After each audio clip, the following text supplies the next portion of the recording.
Alright, in this video, I want to get into a few things. I want to talk about prophecy. I want to talk about dispensations and how we are on a dispensation of grace right now, and how grace is about to be lifted, and how bloodlines are important, and how grace and works tie into salvation. And I'm going to break all this down and simplify it the best I can. And yeah. So without further ado, let's get into this. I'd actually like to start over here in Daniel chapter 12. And at verse 11 it says, "And from the time that the daily sacrifice shall be taken away, and the abomination that maketh desolate set up, there shall be 1,290 days." So right here we're told that when the daily sacrifices are taken away, there's going to be 1,290 days, and then the abomination that make it desolate is going to be set up. Right? There's a time frame between these two events. And in prophecy, you take a day for a year. So, when we look at when the sacrifice was taken away, in 603 BC, Nebuchadnezzar attacked Israel, attacked Jerusalem, and ended up taking away a lot of their temple artifacts, taking a lot of the gold and valuables from it. That's when the daily sacrifice is taken away. So if we actually end up adding the 1290 years, we end up getting to 688 AD. The Dome of the Rock is actually set up on the Temple Mount. And when this happened, the Jews in the area were saying that this is the abomination of desolation that Daniel spoke of. Right? So we can see this played out in prophecy here. Now over here, it talks about something very interesting here, that blessed is he that waiteth and cometh to the 1,335 days. But go thou thy way till the end be, for thou shalt rest and stand in thy lot at the end of days. So when we continue what is being said here, we can see that when the abomination of desolation is set up, blessed is the one that comes to the 1,335 days. I'm going to come back to this, but this is the starting point, is 688 AD, and you probably already putting it together, and you already see the rest of the tabs, but it's something that I'm going to come back to after I break some more of these things down. In Daniel 12, we also read about a time, times, and a half a time. Daniel's wondering, when are these things going to take place, and how long is it going to be? And he's talking about Michael standing up for the children of Israel, right? And he talks about it's going to be for a time, times, and a half a time. When we come over to Revelation chapter 12, we also read about Michael standing up and fighting the dragon. And what the dragon wants to actually fight and kill the woman, Israel, who gave birth to the man-child, Jesus. But she flees into the wilderness for 1,260 days. That is the same amount of time as a time, times, and a half a time. As a time is a year, times is 2 years, and half of that is half a year. And with 30-day months, that comes out to 1,203 days, or 1,260 days. And we can see this is the same time frame as Michael is standing up, and it says that same time frame that the woman goes into a place to be nourished for a time and times and half a time. Right? So when we actually take that 1,260 days and put them to years, at 688 AD, when Israel is finally completely pushed out of Jerusalem, we end up coming to 1948, and Israel's reborn. So we can see prophecy being fulfilled here. And it's just amazing, right? But I'm not going to focus too much on any parts here. I'm just trying to go through these things to establish a timeline. And then I'm going to make some points about things that are going on. When I come over here to Daniel chapter 8, we read about, the goat coming up against the ram. And the goat has one notable horn, and the ram has the two horns, one larger than the other. And this is told to us to represent Greece and Medo-Persia. And it says that there's going to be 2,300 days until the sanctuary is cleansed, right? And we get a time frame is when Greece is attacking Medo-Persia, right? And when we check out that time, Alexander the Great started his campaign to conquer the world, or the known world anyway, in 334 BC. And then when we add the 2,300 days as years, we come to 1967, when Jerusalem is finally returned to Israel. Very interesting how all these times end up ending with something significant, right? Now, here is where I want to come back to this last part here, because this is talking about the end. The end, when the end will be, right? He even tells him at verse 8 here, what shall be the end of these things? And he said they're sealed to the time of the end. So when all this is going to be foreclosed, right?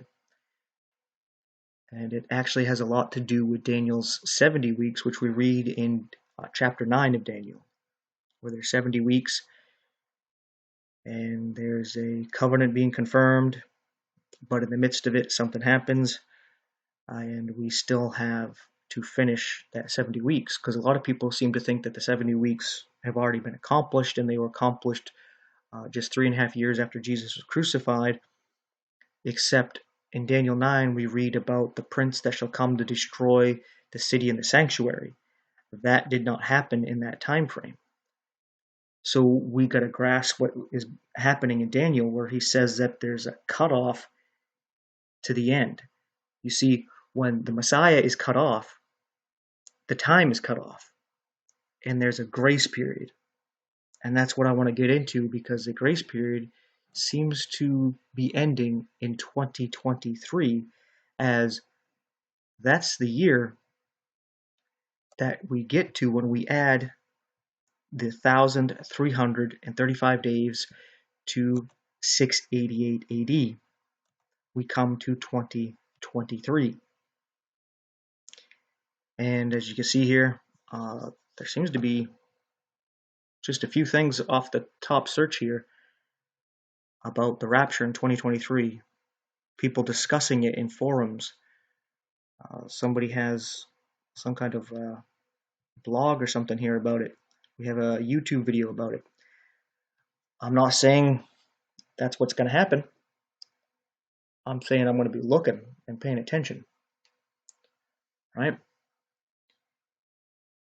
So with that being said, this is where I want to talk about salvation, grace, works, bloodlines, and try to explain this really condensely, as I've made a couple videos about this already.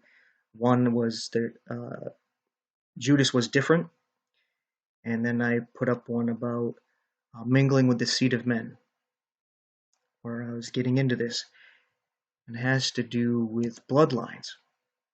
And I could get into a deep thing about it, and I probably will in another video, where we see in Genesis, Adam and Eve are created, And then we have the serpent mingling in, and God says something about the seed of the woman is going to bruise the seed of the serpent. So we see these two different bloodlines. And later on, we're told that Cain was of that wicked one. And then Jesus is talking to the religious leaders of the Jews, and he says that they are of Cain, and they were prosecuting the seed of Abel and Seth ever since the beginning, and they're going to have to pay for those sins. And he says that they are of their father, the devil. He says that if they were of God, they would listen to him, that his sheep hear his voice, but they don't. And then Jesus makes distinctions between the wheat and the tares. He makes distinction between the sheep and the goat. And a tare cannot become a wheat, and a goat cannot become a sheep. A leper cannot change his spots, right? Yet, we're in a period of grace right now. And that's what I want to explain. You see, when Jesus was here, it's still under the law, old covenant law, right? We're not under grace. And Jesus here, in Matthew chapter 15, is talking to a woman here who's not a Jew. But she recognizes Jesus and knows who he is and wants his help with her daughter. But Jesus says to her, I am not sent but unto the lost sheep of the house of Israel. You see, this bloodline matters ever since Adam and Eve. We see with Noah that he was found perfect in his generations, which means he was found perfect in his genealogy, in his genes, right? And we read in Genesis 6, or at the time of the flood, that the sons of God, known as the angels, like we read in Job chapter 1 and 2, that the sons of God were the angels, that they mingled with men, or with the women, the daughters of men. And they brought forth these children that were mixed between men and angels, known as Nephilim. And they polluted the bloodline because Satan was trying to destroy the bloodline so that the promised seed of the Messiah wouldn't be able to come. Right? So bloodlines actually matter up until Jesus. Even though Jesus says that he's only here for the lost sheep of the house of Israel.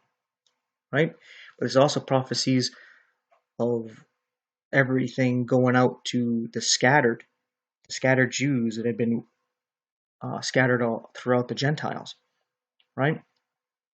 And I was making the argument that Rh negative blood is Adam and Eve blood, that it's the Jewish blood, and that even though most of the world is Rh positive, they're half, right? So a lot of people are half Jews, don't even realize it, right? Because if you're AB positive, A positive, B positive, or O positive, that does not mean that you don't have negative blood in you as well. You see, if you're AB positive, well, you could be A positive or B positive, but the opposite of the other letter. So you could be A positive and B negative, or you could be A negative and B positive, but they're still just going to call you AB positive because that's the most important distinction, is that they have to identify that there's a positive there, because if they took your blood and gave it to someone else who was Rh negative, it would kill them. So they have to make sure. So if there's positive, they just mark that. They're not going to care if the A is positive and the B isn't, or if the B is positive and the A isn't. They don't care. As long as one says positive, that's the important factor. And if you're A positive, you could have an A positive and an A negative. If you're B positive, you could have a B positive and a B negative. If you're O positive, you could have an O positive and an O negative, right? It doesn't mean both of your blood types that you get from your parents are actually Rh positive. But it doesn't matter in this time of grace, because what Jesus did was actually took on sin, not just the sins of the world, but he took on sin and became sin, and he paid for sin. So the prophecies have been cut. Daniel's 70th week cut. When he's cut off, when Jesus died, he gives a grace period. And the prophecy is not going to be finished. He's given a time for all the nations to come in, not just the Jews, not just the half-Jews, but also the Gentiles can come in, right? But it's only for this time of grace, and that's why I'm making this video, to urge you to accept the grace now while you can, because it's going to end and things are going to change. It's going to change very rapidly, and it's not going to be fun. Just another demonstration of this is in Matthew chapter 10, at verse 5. These 12 Jesus sent forth and commanded them, saying, Go not into the way of the Gentiles, and into any city of the Samaritans enter ye not, but go rather to the lost sheep of the house of Israel. So you see here that Jesus was coming for the lost sheep of Israel. He says not to go to the Gentiles, which are not Jews at all, and Samaritans, which are half Jews. He says don't even bother with them. He's only there for the true Jew. Go to them, right? But then when Jesus dies, grace is poured out. So now not only does the law not matter, but neither does blood. You see, when you accept Jesus now by faith while we're under grace, you give your life over to him and he gives you his life. Because right now, Jesus is offering a marriage proposal to anybody who wants to accept it. And when you accept it, you become one flesh with him. And he puts your flesh to death. He became sin. He became you up on that cross. And he puts it to death. He sheds that blood. And it's dead. It's over. It's done with.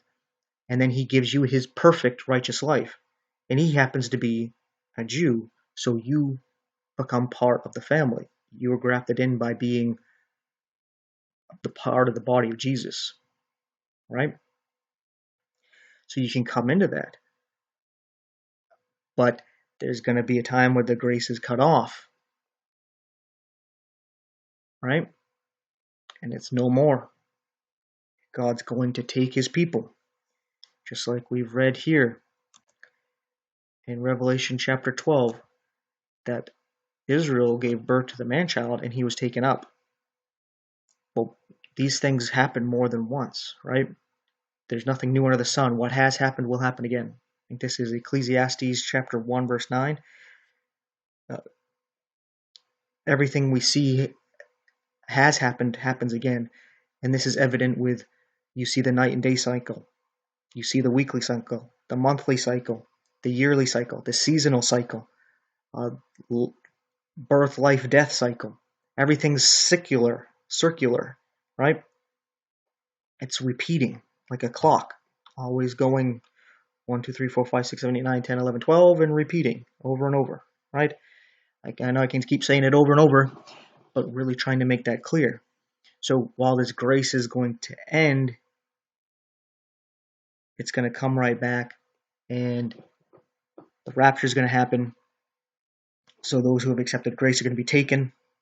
That's going to be a warning and a sign to the Jews, as we actually read over in Matthew chapter 24. He's talking to Jews, right? He's only come to the lost sheep of Israel. He's not talking to Gentiles here. And he's talking to these Jews, talks about the abomination of desolation, tells them to flee, right? And then talk about being in the desert, the fig tree. And then when he comes back, the days of Noah, and he actually tells them a sign to the Jews. He goes, this is when you know the time of Jacob trouble is coming, because 2 will be in the field, 1 will be taken, the other left. 2 women shall be grinding the mill, 1 will be taken, 1 left. Right? And you can read this again, I believe, in Mark and Luke over here. So we see that this is a sign to everybody that we're dealing back with Israel. We're dealing back with bloodlines. We're going back to the law. Grace is lifted. You had this time where you could let go of your your bloodlines, your family, your physical life, right? You can let it all go now and give it to Jesus and get God's life. He's offering you his life, right? You can do that now. You you can let go of your righteousness, everything you think is good about you. You can let it go, and it takes the bad with it. All that bad that you don't like about yourself, the things you regret, the things you wish you said or didn't say, the things you wish you did or didn't do, you can give it all to Jesus. He takes it all away, and he gives you a whole new life, his life. Right? You have that chance now. You believe the gospel. 1 Corinthians chapter 15, verses 1 through 4. Unless you believe in vain, it saves you. That Jesus died for your sins, was buried, and rose again the third day. Jesus raising from the dead shows that he wasn't paying for his sins. He was paying for somebody else's. And that can be yours if you accept it. You believe it. He's giving you that chance, but grace is ending. Grace is ending, and I think that's why I feel compelled to be learning about this stuff, because there's got to be something left behind for somebody that you may not believe it now, may deny the grace now, but then when everybody's taken, then you're going to realize what's going on. That is true. And that now there's going to be a separation from the wheat and tares, from the sheep and the goats, right? So everybody who's on one side is going to be divided, and whoever's going to be on the other side is going to be divided, right? They're going to be separated. The tares and the goats are going to be burned, while the wheat and the sheep are going to be saved. And to distinguish the two, we're going to see different things happen in the world, whether you're going to side with the Jews in Israel or the world. Are you going to take the mark of the beast, or are you going to reject it? Are you going to seek to save your life, or are you going to willing to be giving it up? There's going to be a deciding factor there, right? And at that time, I think those who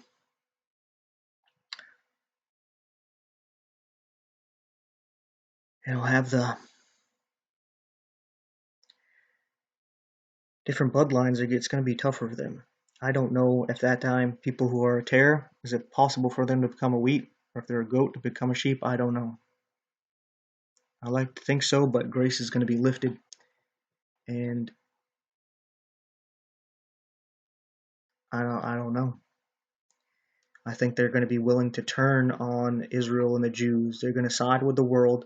They're going to save their life. They're going to take the mark of the beast, and you're going to love these people, and you're going to care about them, and you're going to have to decide if you're going to join with the tares, you're going to join with the goats, and save your life to be with them, just to be burned, or you're going to give it all up to suffer with God's people, and even to die. But you don't have to go through that. You really don't. But if you're watching this, you're probably already in it, because not a lot of people watch my videos. I'm expecting they're going to be watching some other time. So, yeah, that's about that. I hope the prophecy got you interested, where you're looking at these dates and you look at these things, because the prophecies have to do with Israel. The signs are for Israel. Right? In this time of grace, we walk by faith, not by sight. So all these prophecies have to do with Israel. It's to show them that they're dealing with God, because God proves himself to Israel by telling them what's going to happen before it happens. That's what he used as a test, so that they would know that he's speaking to them, that one of his prophets is speaking to them. So if God's using me here and now, he's speaking to you before it happened. Because here we are in May 15th, 2022. Just a little bit past noon. Well, it's actually 45 minutes past noon. So if you're watching this after the fact and what I said's happened, then there's your sign, right? Get your shit together. But yeah, I could ramble on and on this more and more. So I'm just gonna thank you for watching and hope you take care.